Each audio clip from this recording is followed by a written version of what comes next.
Amém, irmãos? Amém. Quantos estão felizes de estar na casa do Senhor? Aleluia. Se é poder, é fogo. Quantos estão felizes de estar na casa do Senhor? Amém. Graças a Deus. Os amados, mais uma quinta-feira. Prazer enorme estar aqui, mais uma vez, para partilharmos a palavra de Deus. Amém? A voz do Senhor é a voz que precisa e que vai ser ouvida, né?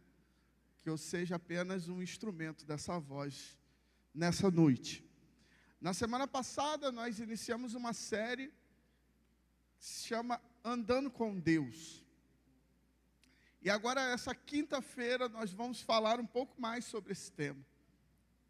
Como eu falei semana passada, é extremamente importante, é crucial que a gente tenha essa consciência do que é andar com Deus, da importância, da relevância que é para um cristão andar com Deus, do privilégio que é para um cristão andar com Deus. Então, eu gostaria que você abrisse a sua Bíblia no Evangelho do Senhor Jesus, segundo escreveu Mateus, capítulo 14.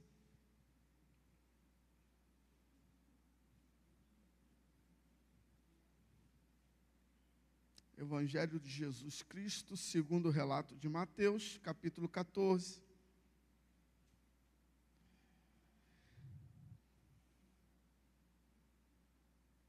Vamos ler alguns versículos desse texto, a partir do versículo 22, até o versículo 31, amém? Vocês gostam de ler Bíblia? Vamos ler Bíblia, aleluia. Mateus 14, a partir do versículo 22, até o 31. Diz assim, logo em seguida, deixa eu ler na versão, está aí na tela? Então vou ler na de vocês. Logo ordenou Jesus que os seus discípulos entrassem no barco e fossem adiante para o outro lado, enquanto despedia a multidão. Versículo 23. E despedida a multidão, subiu ao monte para orar à parte. E, chegada já a tarde, estava ali só. E o barco estava já no meio do mar, açoitado pelas ondas, porque o vento era contrário. Mas, à quarta vigília da noite, Jesus dirigiu-se para eles, andando por cima do mar.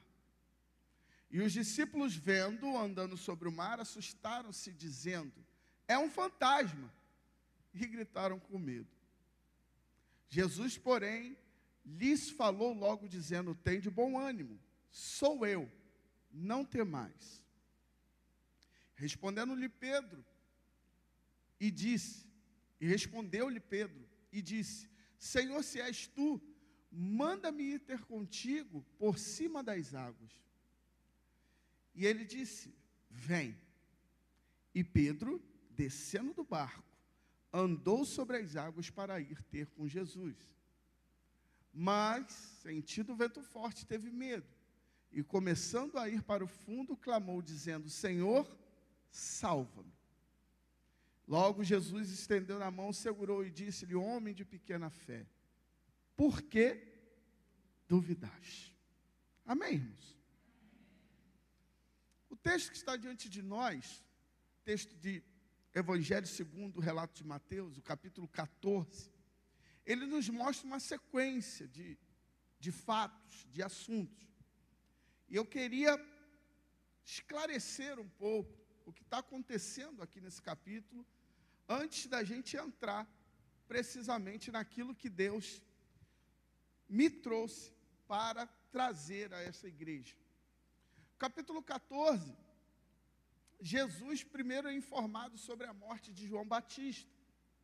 João Batista, que foi, além de primo de Jesus, foi alguém levantado por Deus para preparar o caminho do Senhor.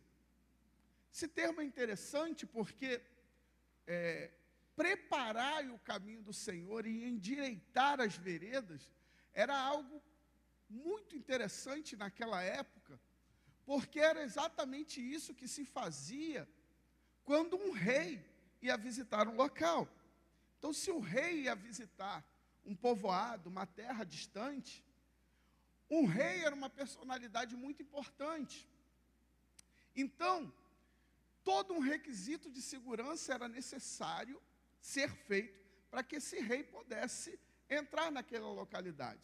A gente tem vivido esses momentos, vivemos esses momentos agora, né, nesta semana, com a cúpula do BRICS, né, autoridades de tudo que era lugar. Então, você imagina, eu não estava aqui, estava viajando pela empresa de curso, mas todos os meus amigos que trabalham no Santos Dumont tiveram que deixar o Santos Dumont e trabalhar 2 dias no Galeão, porque o Santos Dumont, o espaço aéreo foi fechado, porque é toda uma infraestrutura, porque ninguém quer que aconteça alguma coisa a um desses homens, a um dos governantes de um país desse. Voltando ao texto bíblico, quando fala-se de João Batista, que é aquele que prepara o caminho para o Senhor, era exatamente um termo que era usado para os engenheiros do rei, aqueles que preparavam a estrada, porque o rei não podia ficar empacado no meio do caminho. Você imagina uma estrada cheia de buracos, uma estrada impraticável, e o rei empacado no meio do caminho, ele era um alvo de inimigos do governo, de inimigos do reino. Então o arauto, o preparador de caminhos, era aquele que aplanava tudo para que a caravana do rei pudesse passar. E esse homem foi João Batista. Só que agora João Batista morreu. Vocês sabem toda a história, o que aconteceu, né? A cabeça de João Batista é posta a prêmio, morreu, e chega a notícia até Jesus. Jesus está triste. Jesus nunca deixou de ser Deus, mas ele está num corpo humano. Ele não desfez-se da sua humanidade, mas também não se desfez da sua divindade. O que ele se desapegou foi da glória e se humilhou, assumindo a forma de servo, de acordo com o que está escrito em Filipenses capítulo 2, a partir do versículo 5, que diz que haja em vós o mesmo sentimento que houve em Cristo Jesus, que sendo Deus, não usou por usurpação em ser igual a Deus, mas esvaziou-se a si mesmo, assumindo a forma de servo e fazendo-se semelhante aos homens. Então, Jesus estava descompactado da sua glória, mas ele não deixou de ser Deus. Está todo mundo comigo aqui? Ele continua sendo Deus, ele continuava sendo Deus, mas ele também era um homem. E ele está sentindo a falta agora do seu amigo, do seu primo, do preparador do seu ministério, João. E ele recebe a notícia de que o tempo de João nessa terra se findou. E Jesus quer ficar um tempo só. Então ele pega o barco, ele vai para o outro lado. Qual é o desejo de Jesus? Eu quero ficar só.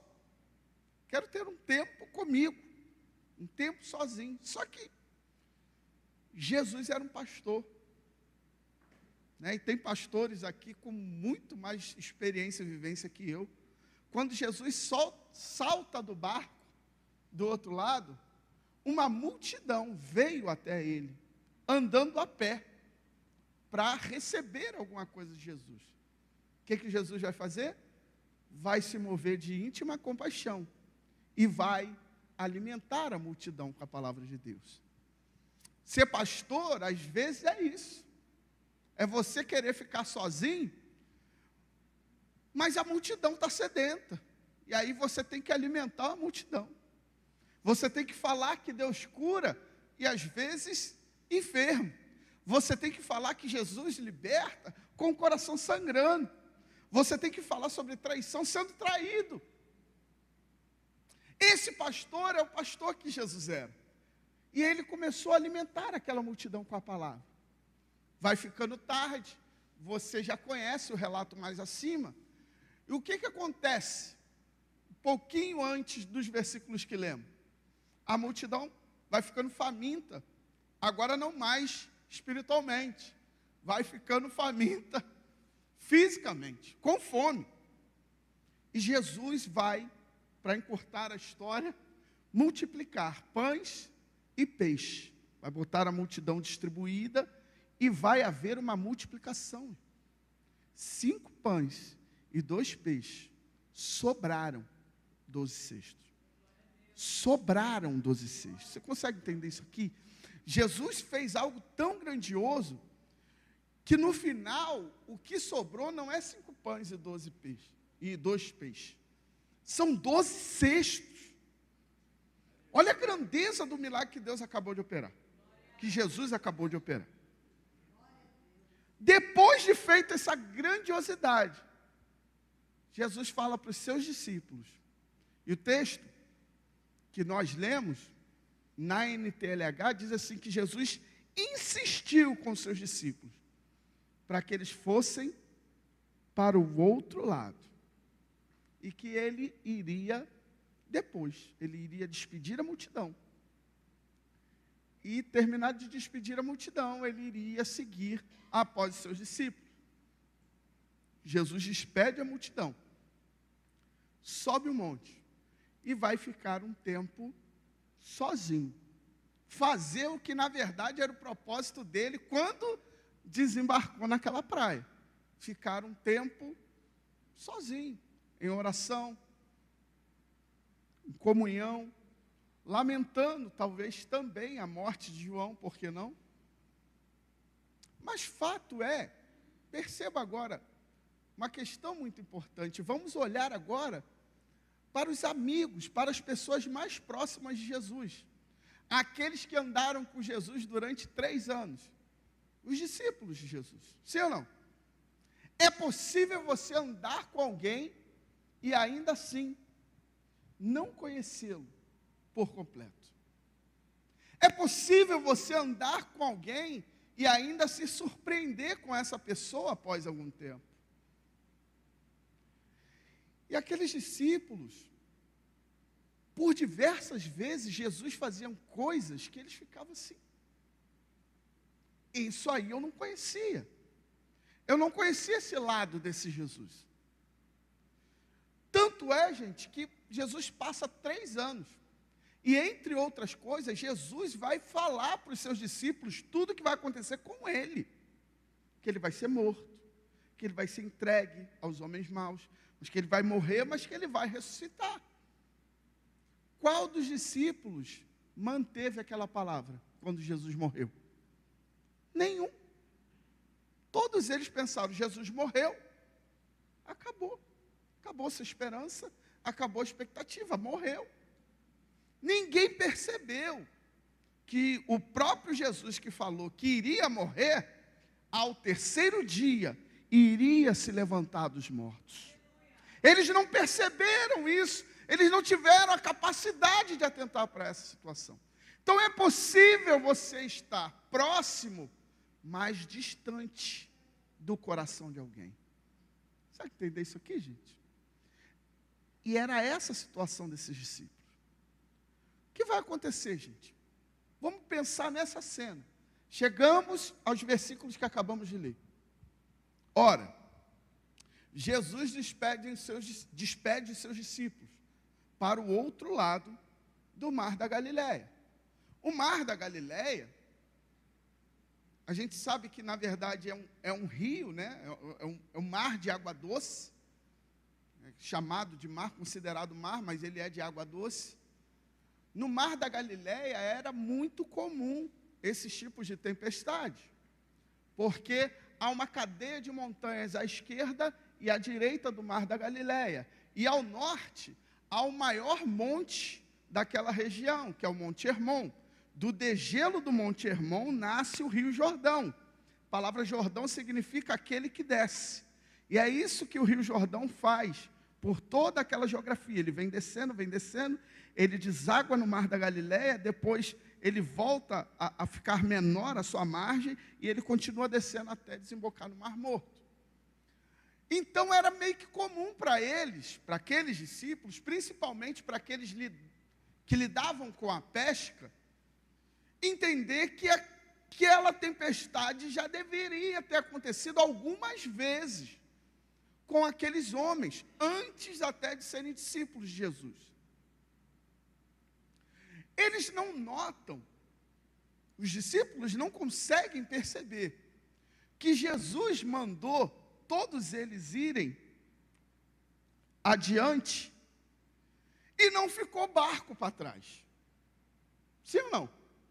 Não tem barco. E Jesus fala para eles: eu encontrarei vocês depois, na outra margem.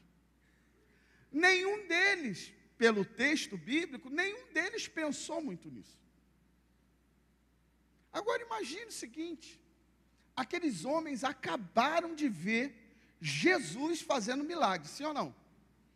Um grande milagre. E eles estão no meio do mar da Galileia. O mar revolto. O barco começa a ser fortemente agitado. Jesus vem andando, diz a palavra de Deus, por sobre o mar. Eles veem Jesus, lembra que era por volta das 3 da madrugada, estava escuro, e as ondas subindo e descendo. Qual era a primeira opção que eles deveriam pensar? Qualquer uma outra. Mas qual foi a opção? Qual foi o que veio à mente daqueles discípulos? É um fantasma. Ora, pois, será que essa deveria ser a primeira opção? Mas em nossas vidas, quantas vezes a gente prefere olhar para as coisas pensando que é algo que não vem de Deus, quando algo extraordinário se manifesta? Deu para entender? Às vezes a gente vê coisas grandes acontecendo, e a gente pensa em qualquer outra opção, menos na mão poderosa de Jesus. Ora, pois, que diferença faz entre multiplicar 5 pães e 2 peixes para uma multidão e andar por sobre as águas? É tudo milagre. O que é milagre? É uma intervenção sobrenatural no curso natural das coisas. O curso natural é 5 pães e 2 peixes não alimentam aquela multidão, não dá nem para o pedacinho. Mas 5 pães e 2 peixes alimentaram isso. Só que eles estão tomados pelo medo. E a primeira coisa que eu queria dizer para a sua vida nessa noite: o medo atrapalha a sua visão. É a visão espiritual que eu estou falando. Quando você está escravizado pelo medo, Jesus vem andando até você e você acha um fantasma. Jesus vem andando até você e você acha é o problema, é a política, é a violência, é a saúde, é isso, é aquilo, mas é Jesus que está andando até você, só que você ainda não viu, porque a sua visão está tomada pelo medo. Então, se a sua visão está nessa noite paralisada pelo medo, não seguir pelo que vê, mas seguir pela palavra que sai da boca de Deus, porque a fé não seguia por vista. A fé é firme fundamento de coisas que se esperam e convicção de coisas que não se veem. Só que eles estão apavorados, o medo está paralisando eles. Então o que eles pensam? É um fantasma. É alguém de outro mundo. É um morto. É alguma aparição. É uma força de outro mundo. Mas Jesus é que vem andando até eles. Deixa-me te dizer, essa noite, em nome de Jesus. Às vezes a gente pensa que atender a voz de Jesus é sinônimo de bonança. E isso é uma mentira. Às vezes você está atendendo o pedido de Jesus e a tempestade se levanta. Aliás, é mais comum a tempestade se levantar quando você está obedecendo aquilo que Jesus mandou. Por quê? Porque é aí que a tentação vem. Será? Por que partimos? Por que fizemos? Será que eu deveria estar aqui? Eu te sirvo, Senhor, há tanto tempo. Como eu posso estar no meio dessa tempestade? Como eu posso estar no meio dessa situação? Como eu posso estar no meio dessa tragédia? Continue seguindo, meu irmão. Continue seguindo, minha irmã, porque a palavra de Deus garante. Jesus falou para eles: eu encontro vocês do outro lado. Então a palavra de Deus é igual à realidade. Ainda não se concretizou no mundo físico, mas quando Jesus libera a sua palavra, ela não volta para ele vazia. Se Deus te deu a direção, continue. Mas está ventando o contrário. Mas está doendo. Continue, porque a palavra de Deus é igual à verdade. Se Deus liberou a palavra, irmão, já é verdade, já vai acontecer. Deus liberou a palavra para eles: eu vou encontrar vocês do outro lado. Jesus não falou: eu vou encontrar um ou dois, eu vou encontrar aqueles que souberem nadar. Jesus falou: eu vou encontrar vocês do outro lado. Acabou. Isso já garantia a eles a certeza de que eles chegariam do outro lado. Como chegariam? Eu não sei. Mas fato é que eles chegariam do outro lado. Aquele que anda com Deus precisa reconhecer a voz de Deus. Provérbios capítulo 3, que foi lido aqui, uns versículozinhos acima. Versículo 6 diz: reconhece o Senhor em todos os seus caminhos. O que a gente precisa fazer na nossa vida é reconhecer o Senhor nas decisões que estamos tomando, reconhecer o Senhor na direção que estamos tomando. Se Deus está contigo nessa direção, irmão, você é a maioria, ninguém te vence, crise não te pega, enfermidade não vai tomar a tua paz, porque Deus está na direção, Ele está no controle, é Ele que manda no vento, é Ele que manda no mar, tudo obedece à voz do Eterno.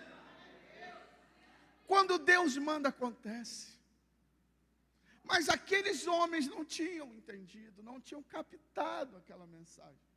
Eles estavam tomados pelo medo, o medo paralisou a visão.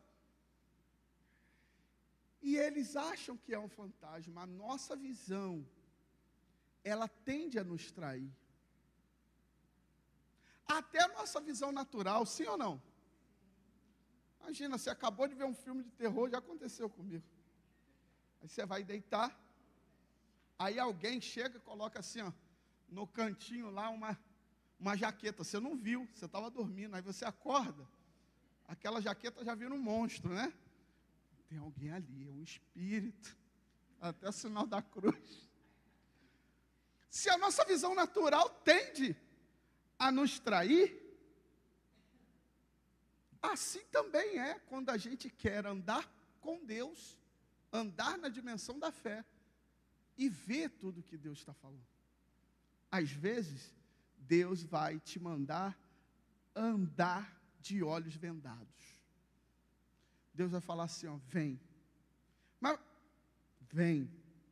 Deus aparece a Abraão e fala assim, olha, sai da tua terra, da tua parentela. Para onde? Para uma terra que eu te mostrarei. Que terra é essa? Será que é melhor do que a terra dos meus pais? Abraão era um homem rico. O pai de Abraão era rico. Eu vou cortar todos os laços com a minha parentela para uma terra que eu nem sei se vale a pena. Mas Deus não fala mais nada. Ele fala assim, ó, vem, para onde? Eu vou te mostrar ainda. Porque na direção da fé, você precisa aprender muito mais a ouvir do que ver. Porque a fé não vem pelo ver, ela vem pelo... A fé vem pelo... O apóstolo João diz, aquele que tem ouvido para ouvir, que ouça. Deixa eu te dizer, a visão deles traiu eles. E eles pensaram que era um fantasma. Talvez alguém que estava vindo pegar a alma deles. Eles começaram a achar, já estamos mortos. E a morte está vindo nos pegar. Porque fantasma aqui, na cultura judaica, não é um fantasma como o Ghost. Era alguém que eles entendiam que estava ali para abrir a passagem para eles para a morte. Eles acharam, já estamos mortos. Já era. Naufragamos. A sua visão foi comprometida, então eles começaram a gritar, é um fantasma. Vamos morrer. Só que Jesus clama para eles no meio da tempestade. Sou eu, não temas. Sabe o que é interessante? A Septuaginta, o que é Septuaginta? Que palavrão é esse? É uma versão, uma das mais antigas versões que a gente tem da Bíblia, no original grego. E a Septuaginta não apresenta sou eu. Ela apresenta nesse versículo Jesus dizendo eu sou. Por que ele diz eu sou? Porque para aqueles judeus eles entendiam o que a palavra eu sou significa. Eu sou foi a forma como Jesus se apresentou a Moisés. Moisés falou, Senhor, quando eu for até Faraó, ele vai perguntar em nome de que Deus eu estou indo. E Deus falou para eles, olha, diga a Faraó que o eu sou é que está te enviando. Jesus fala do meio da tempestade, eu sou, reconheça a minha voz, eu sou, aquele que já te tirou das trevas, aquele que já te tirou dos vícios, aquele que já te tirou do caminho da perdição e te transportou para o reino do Filho do seu amor. Não temas, eu sou. A sua visão pode te trair, mas a ovelha ouve a voz do pastor. A ovelha ouve e reconhece.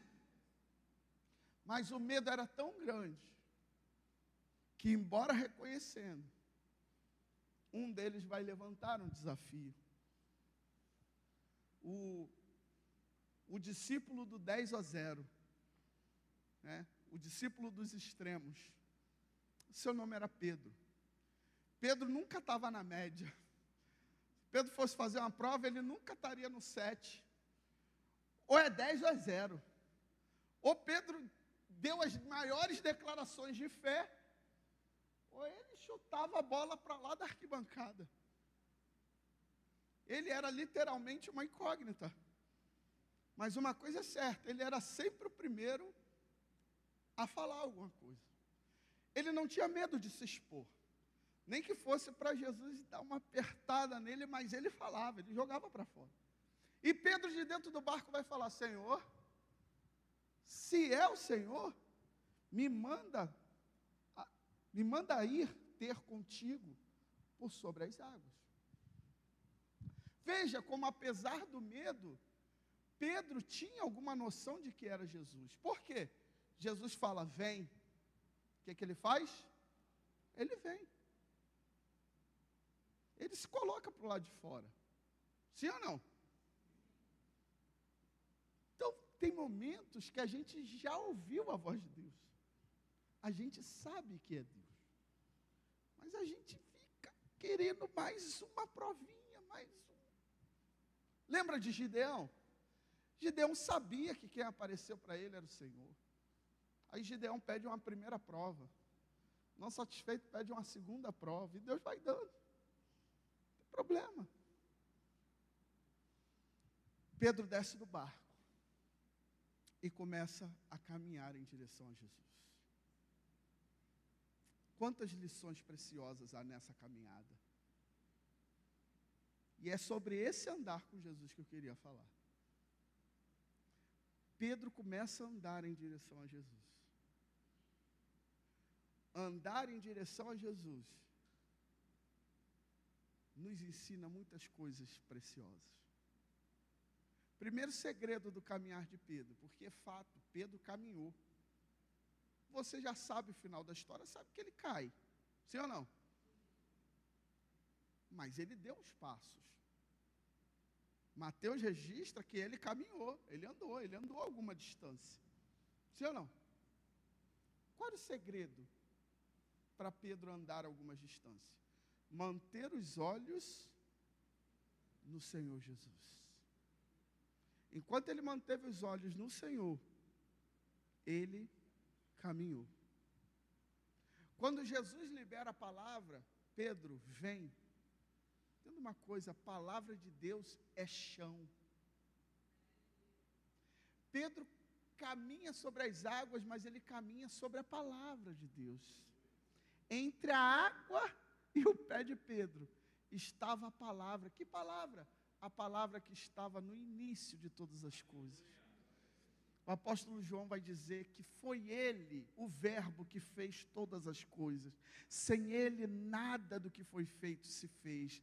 A voz que criou o mundo, a voz que criou o universo, a voz que deu início a todas as coisas, era essa que fazia chão para o caminhar de Pedro.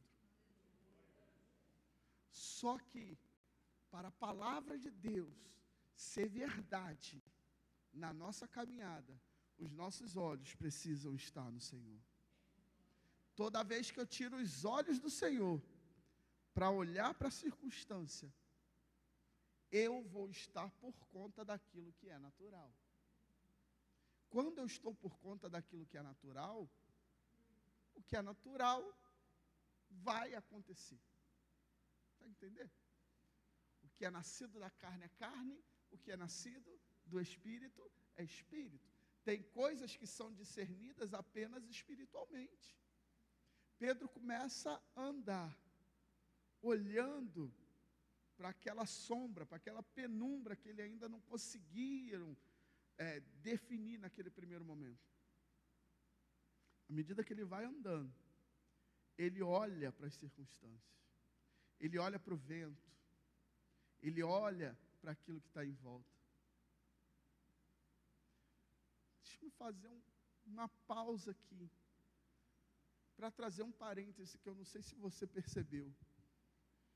Jesus, Todo-Poderoso, aquele que faz milagres, aquele que fez obras maravilhosas nos céus e na terra, ele começa a andar sobre o mar da Galileia, em meio a uma tempestade, e ele não acalma a tempestade ali. Já notou que estranho isso, né? Jesus podia ter acalmado a tempestade, caminhar e encontrar os discípulos e tal. Às vezes a gente está desesperado para Jesus acalmar a tempestade, mas Jesus está caminhando sobre a tempestade. O que você precisa entender é que Jesus está acima do teu problema, meu.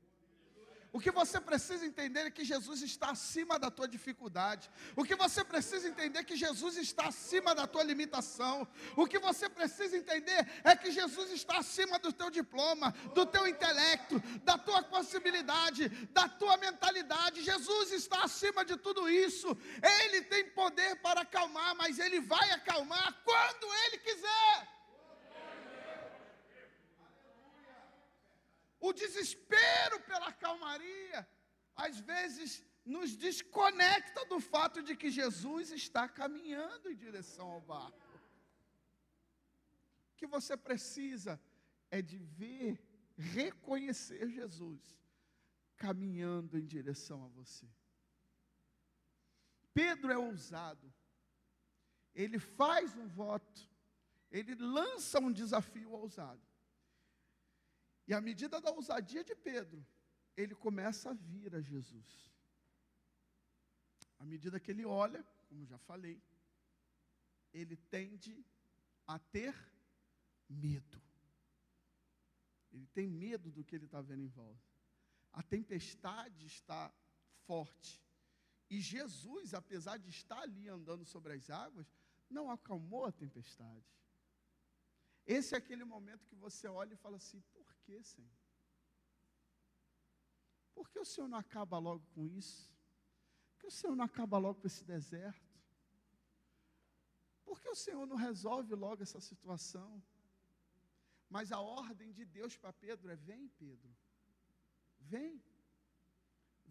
vem para mim, ande em minha direção.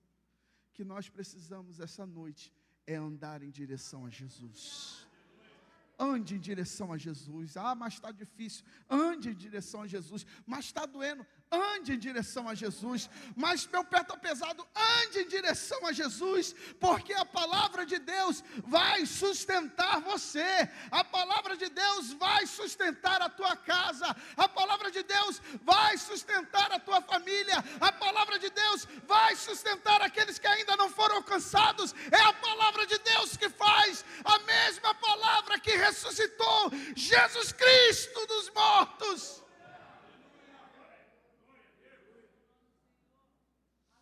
Você precisa vir a Jesus. Venha Jesus, venha Jesus.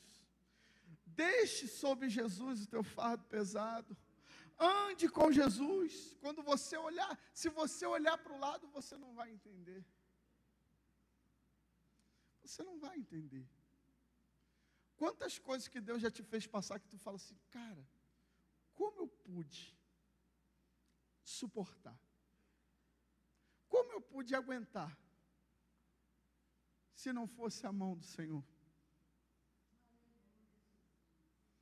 No processo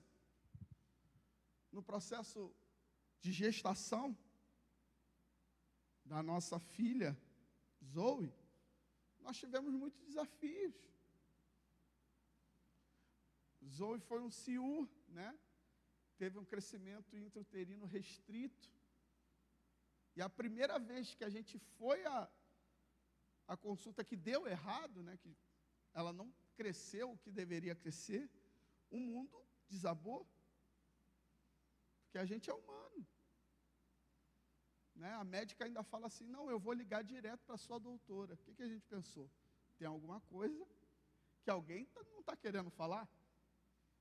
Né? Depois a gente soube que, coincidentemente, elas se conheciam. Por isso que ela falou que ia ligar direto. Mas foi acontecendo tanta coisa, só que chegou um momento em que ou você se posiciona, ou as circunstâncias te dominam. E eu tinha recebido palavras acerca da minha filha e da minha família. Então teve um dia que eu cheguei no meu basta. E eu peguei o laudo do médico, que a gente passava a fazer de semana a semana, depois disso, né? Falei, está aqui, Senhor, ó, laudo do médico. Ele estudou para isso, ele tem o seu conhecimento, ele tem o seu diploma, ele tem a sua condição, mas eu vou viver pela palavra que sai da sua boca. Depois de todo o processo passado, a gente foi contar em um dos nossos G6, que é a nossa célula. E aí um outro irmão falou, cara, começou a chorar, falou, eu não suportaria o que vocês passaram. E eu falei para ele, olha, suportaria sim. Se Jesus está contigo, você suporta coisas que você não entende, coisas que você não consegue dimensionar, força que você acha que não teria, virtudes que você acha dentro de você, só porque você está caminhando em direção a Ele. Mas enquanto você olha para o terror da tempestade, você se assusta, você se apavora, você tem medo. Continue caminhando em direção a Jesus. Aquele que caminha em direção a Jesus vai viver coisas extraordinárias. Ninguém viveu o que Pedro viveu, a não ser o próprio Jesus. Ninguém caminhou sobre as águas como Pedro caminhou, e o próprio Jesus. Pedro viveu o que ninguém no mundo viveu. Porque quando Jesus chamou, vem, ele resolveu andar em direção a Jesus. Sabe o que eu vejo, irmãos? Com muita sinceridade no meu coração, tem muita gente hoje que fala sobre a igreja de nossos tempos e fala assim, não, nós não vemos mais as coisas acontecerem como acontecia antigamente. Nós não vemos mais isso, nós não vemos mais aquilo. Só que muitos não caminham. O camarada quer ver cura, mas ele não quer no hospital visitar os enfermos. Ele quer ver libertação, mas ele não quer ir nos presídios pregar. Ele não quer subir nas favelas para falar. Ora, pois, não é os anjos não, igreja, somos nós. Quando você se coloca no caminho, aí Deus vai fazer você vivendo coisas extraordinárias. Não existe homem maior do que outro, irmão. Todo homem é sujeito às mesmas falhas. Só que uns resolvem caminhar em direção a Jesus. Aí um milagre vem, aí a cura acontece, aí o poder é liberado, porque a igreja segue caminhando. Nós precisamos ser aqueles que caminham. Aqueles que caminham em direção ao chamado de Jesus. Jesus está te chamando, vem para viver o extraordinário, vem para viver o sobrenatural. Deus tem feito coisas extraordinárias ainda hoje, é porque nós não estamos caminhando o suficiente para ver. Nós é que não estamos caminhando o suficiente para ver. Deus é o mesmo ontem, hoje e eternamente. Então a falha não está em Deus, a falha está em nós. O que temos paralisado? Qual é o caminhar? Qual é a área da nossa vida que ao invés de caminhar nós paralisamos? Deus está te chamando hoje.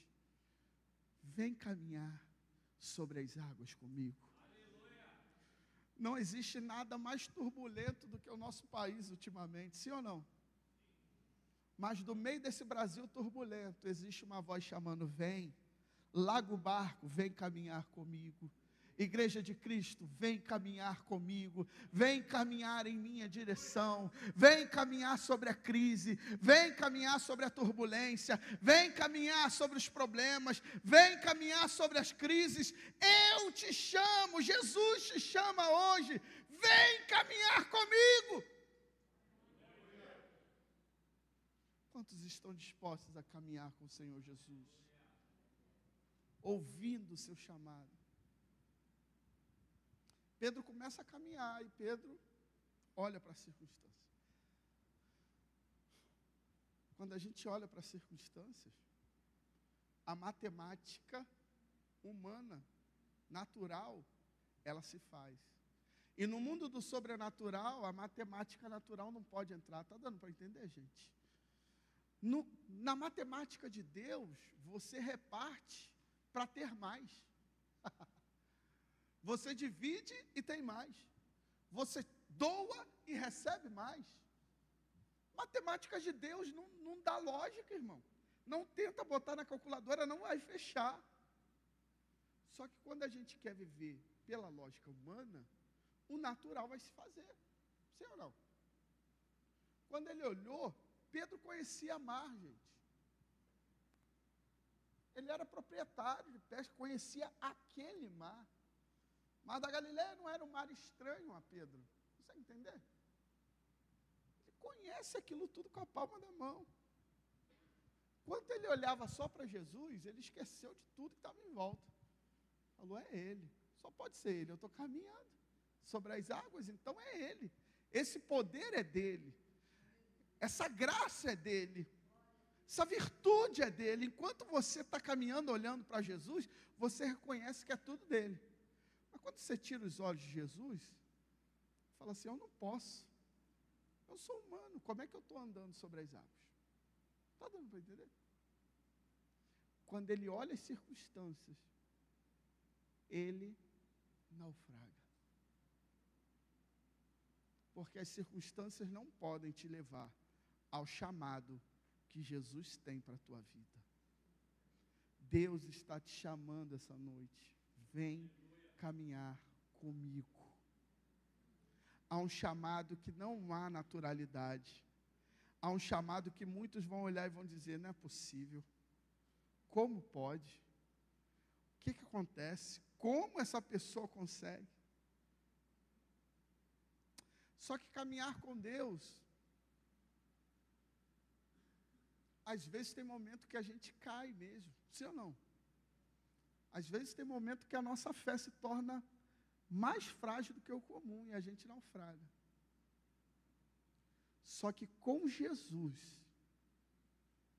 quando você caminha em direção a Jesus, ainda que você caia, você tem alguém para lhe socorrer. Quando você não está caminhando em direção a Jesus, você não tem socorro. Quando você tenta dar o jeitinho brasileiro, você não tem socorro.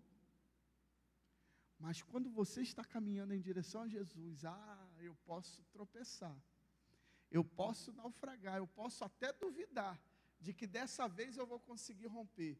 Mas quando eu começar a cair, uma mão vai aparecer para me levantar. Uma mão vai aparecer para me socorrer.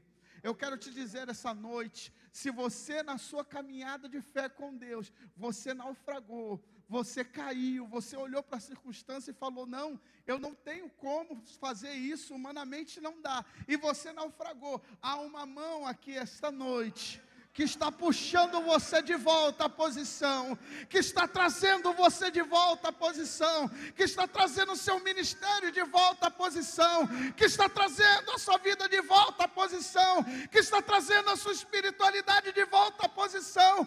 Não importa quantas vezes você caiu, maior é o poder de Deus para te erguer. Alabachei, comandarabarabaço. Há sempre uma mão estendida para erguer aquele que caiu. Quando nós caminhamos em direção a Jesus, Jesus te chama, vem caminhar comigo essa noite. Jesus fala para Pedro, Pedro, a sua fé é muito pequena, por que você duvidou?